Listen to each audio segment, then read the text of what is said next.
Muito bem, nós agora vamos dar sequência ao nosso assunto sobre inspiração e revelação no módulo A Palavra de Deus. E, portanto, falaremos agora sobre a espada de dois gumes. E essa expressão, a espada de dois gumes, nós vamos encontrar no próprio texto, porque a espada de dois gumes, era o instrumento mais cortante e com maior poder de penetração naquela época. E essa expressão dois gumes aponta para três aspectos da palavra ou do poder da palavra de Deus. O primeiro aspecto é vida e morte. Então está aqui, primeiro aspecto, vida e morte. O segundo aspecto é justiça e juízo. E o terceiro aspecto é inspiração e revelação. Por isso, espada alguma de dois gumes. E nós vamos ver agora, portanto, nessa expressão, a espada de dois gumes, nós vamos observar aqui que esses dois tópicos referentes à vida e morte e também justiça e juízo, nós vamos tratar agora inicialmente. E o outro tópico sobre inspiração e revelação, nós iremos tratar posteriormente ainda no nosso curso. Vida e morte, é muito importante observar que a palavra de Deus, ela tem o poder para resgatar o homem da sua vida temporal para uma vida eterna. Mas também ela tem o poder de sentenciar o homem para uma morte eterna, ou seja, a morte sem Deus. Por isso, a expressão do texto, quem crê nele não é condenado. Mas quem não crê já está condenado. Então, aquele que é liberto por esta verdade absoluta da palavra de Deus, esse não será condenado por ela. Agora, quanto à justiça e juízo, nós vamos ver também que a palavra de Deus ela opera justiça e juízo, porque aqueles que aceitam a palavra do Senhor, eles estão justificados pelo sangue de Jesus. Mas aqueles que a rejeitam estão debaixo de um juízo. A obra redentora, ela declara e vivencia a justiça de Deus. No universo criador fica evidenciado o juízo de Deus sobre tudo o que ele criou. Por quê? Porque tudo caminha para um fim, ou seja, para um final. A palavra de Deus nos fala, por exemplo, que há tempo de nascer e tempo de morrer, tempo de plantar e tempo de arrancar o que se plantou. E a palavra nos diz isso em Eclesiastes, do capítulo 3, versículo 2. A igreja justificada por Jesus, ela tomará posse da eternidade, porque a palavra de Deus diz, porque também está escrito, padeceu uma vez pelos pecadores, pelos pecados, o justo pelos injustos, para levar-nos a Deus, mortificado na verdade na carne, mas vivificado pelo Espírito. E quem nos dá essa palavra é o apóstolo Pedro, na primeira carta, capítulo 3, verso 18. Mas, por outro lado, o juízo pode ser visto na afirmação da palavra do Senhor, que diz o seguinte, na afirmação que a palavra do Senhor diz em João, capítulo 12, verso 48, quem me rejeitar a mim e não receber as minhas palavras, já tem quem o julgue. A palavra que tenho pregado, essa o há de julgar no último dia. Então aqui vemos o que é a espada de dois gumes. Dando sequência, vamos ver agora o que o nosso texto fala sobre alma e espírito. Então ele completa, na nossa frase, no nosso texto básico, porque a palavra de Deus é viva e eficaz, é mais penetrante do que espada alguma de dois gumes e penetra até a divisão da alma e do espírito. E ela continua dizendo, e é apta para discernir os pensamentos e intenções do coração. Hebreus 4:12, repetindo mais uma vez. Agora, o poder de penetração da palavra de Deus, ele é um poder extraordinário. Ela penetra onde a mente do homem não consegue alcançar. A palavra penetra até a chamada divisão da alma e do espírito. E tem mais, ela tem o poder de separar aquilo que é do homem daquilo que é de Deus. Por isso nós vamos ver a definição. Por exemplo, quando ela fala em alma, ela está se referindo ao psique, que é aquela parte humana, é o intelecto, é a personalidade, é a vontade humana. Mas ela fala também da penetração no espírito. O que é o espírito? A palavra grega aqui também, a primeira palavra grega é psique, né, para a alma, e a palavra grega pneuma, que é a palavra espírito em grego, que é a parte divina. Ela é capaz de se relacionar com Deus. É exatamente aquele sopro que compreende a porção da eternidade que está viva na vida do homem e que leva o homem a clamar pelo Deus vivo. Por isso a expressão do salmista, quando ele disse: a minha alma tem sede de Deus, do Deus vivo. E ele ainda faz uma pergunta: quando entrarei e me apresentarei ante a face de Deus? O salmista pergunta isso no Salmo 42, versículo 2. Mas continuando ainda no nosso texto, a palavra penetra também nas juntas e medulas. Então diz assim, penetra até a divisão da alma e espírito e das juntas e medulas. Quando nós chegamos a esse ponto aqui, vamos definir então o que é juntas, né? As juntas estão relacionadas ali, né? Nessa definição, né? Fala juntas e medulas. Elas são, na verdade, articulações, os pontos de união entre os ossos, a estrutura da mobilidade do corpo. E a palavra de Deus, ela age nas juntas, proporcionando estrutura ao corpo de Cristo, ou seja, proporcionando unidade. Então isso está relacionado às juntas.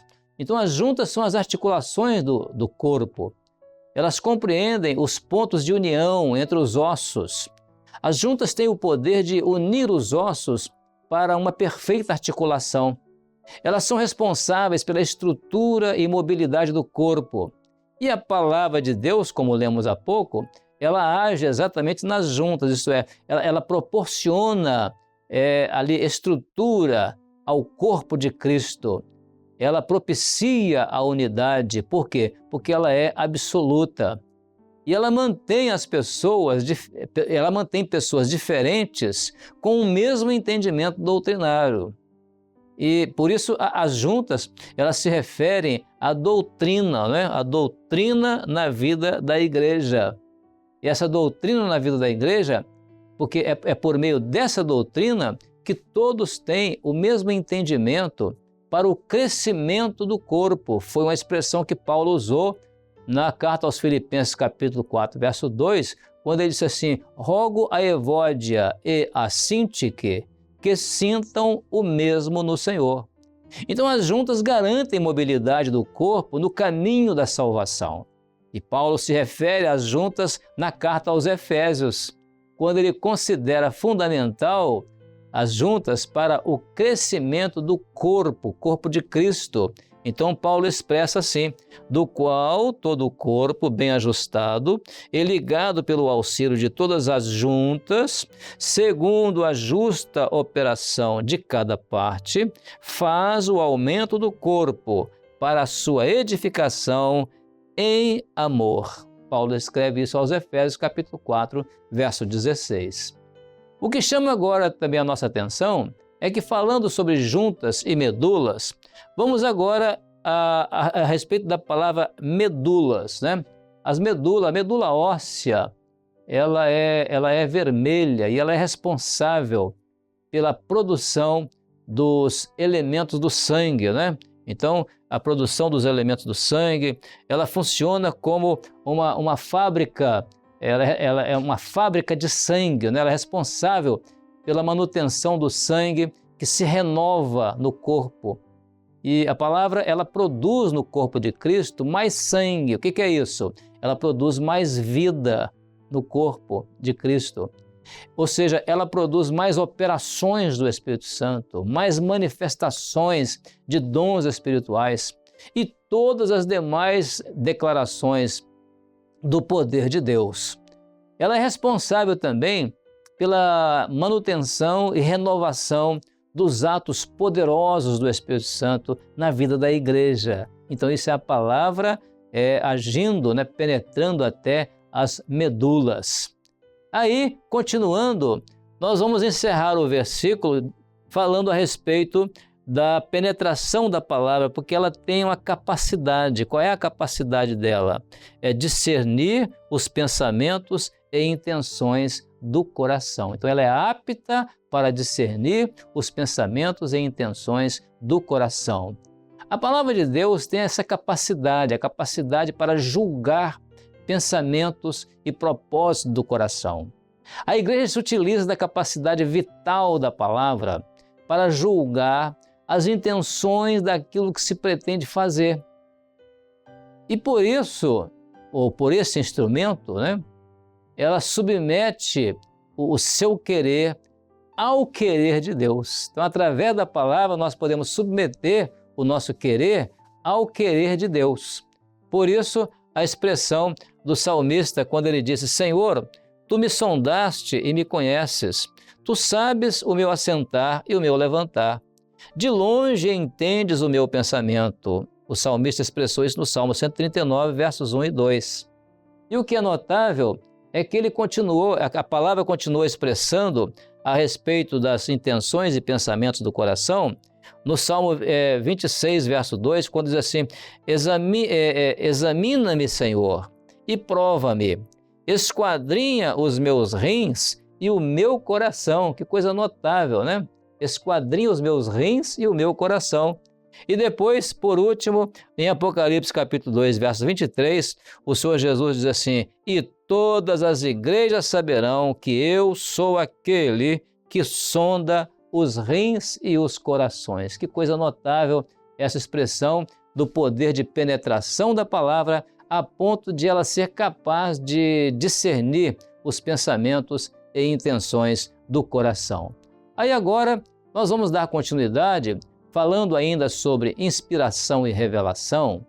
É muito importante nós entendermos que a Bíblia afirma que toda a Escritura Sagrada foi escrita por homens, mas homens inspirados pelo Espírito Santo.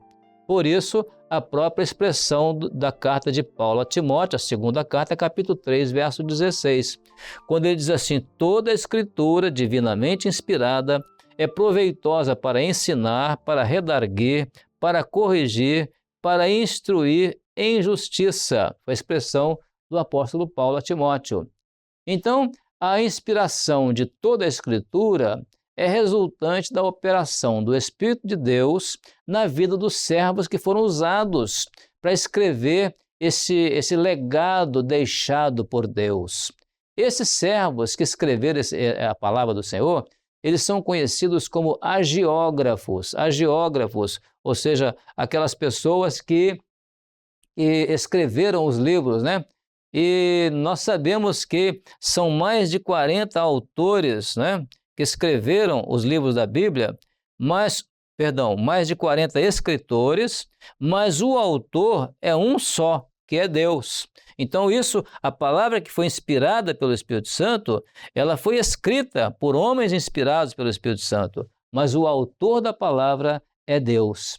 Então a Escritura inspirada, ela instrui em justiça, porque o justo foi dado em lugar dos injustos. Para quê? Para nos levar a Deus. O apóstolo Pedro, ele reitera aquilo que o apóstolo Paulo afirmou a Timóteo, mostrando que os profetas foram movidos pelo Espírito Santo para trazer ao mundo a palavra de Deus. E isso o apóstolo Pedro escreveu dizendo: porque a profecia nunca foi produzida por vontade de homem algum, mas os homens santos de Deus falaram inspirados pelo Espírito Santo. 2 Pedro capítulo 1, versículo 21.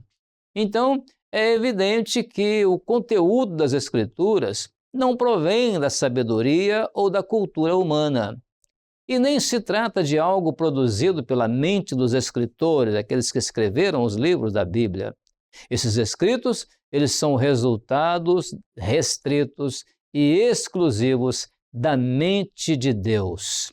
E por isso, o cânon, ou seja, as escrituras, constitui-se a única regra de fé e prática do crente em Jesus, porque está além do conhecimento ou da cultura humana. É muito importante isso.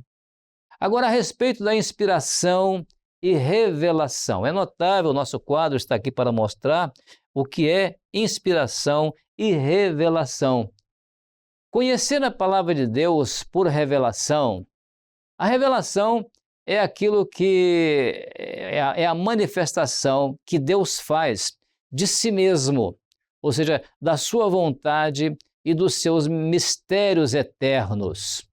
E conhecer a revelação, o conhecer esses mistérios eternos, é a forma que nós temos para desfrutar dos bens que foram outorgados por Deus Todo-Poderoso. E para alcançar, é necessário uma coisa, é necessário retirar o véu.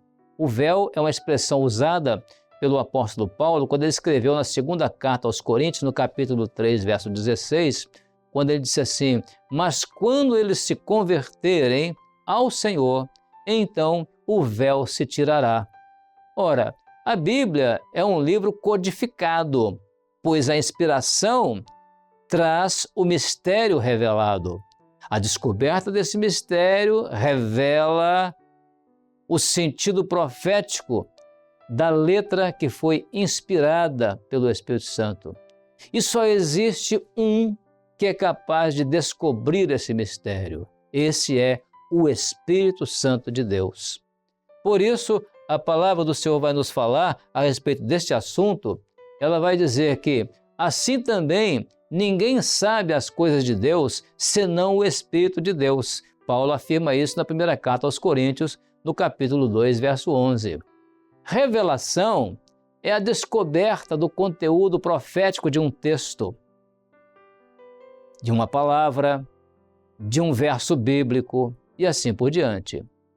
O Deus vivo comunica ao homem o seu projeto quando o Espírito Santo se incumbe de inspirar e revelar o profético. Por isso, a expressão do apóstolo Pedro, sabendo primeiramente isto, que nenhuma profecia da Escritura é de particular interpretação, conforme o versículo que nós lemos e citamos agora há pouco. O Espírito Santo, ele inspirou homens santos de Deus para deixar o grande legado da palavra. E nesse legado se encontra um mistério. E que mistério é esse? Esse mistério, na verdade, ele é a pessoa do Senhor Jesus, ou seja, a salvação em Jesus, aquela salvação destinada ao homem. Porém, somente o mesmo Espírito Santo que inspirou a palavra é que pode revelar esse mistério ao homem. O apóstolo Paulo, por exemplo, quando teve a experiência com Jesus, ele teve a sua vida totalmente mudada. Ele provou a bênção de um novo caminho na presença de Deus e ele alcançou esse mistério. O resultado dessa transformação na vida de Paulo quando o Espírito Santo revela o poder da palavra. Isso está registrado por Paulo quando ele escreveu aos Coríntios. Ele disse assim, não que sejamos capazes por nós de pensar alguma coisa como de nós mesmos, mas a nossa capacidade vem de Deus, o qual nos fez também capazes de ser ministros de um novo testamento, não da letra, mas do Espírito, porque a letra mata e o Espírito vivifica. Paulo escreveu isso em 2 Coríntios capítulo 3, verso 5 ao verso 6, conforme nós lemos aqui. A veracidade e a instrumentalidade da Bíblia leva-nos aos benefícios do seu poder transformador. A palavra de Deus não está dissociada do seu autor.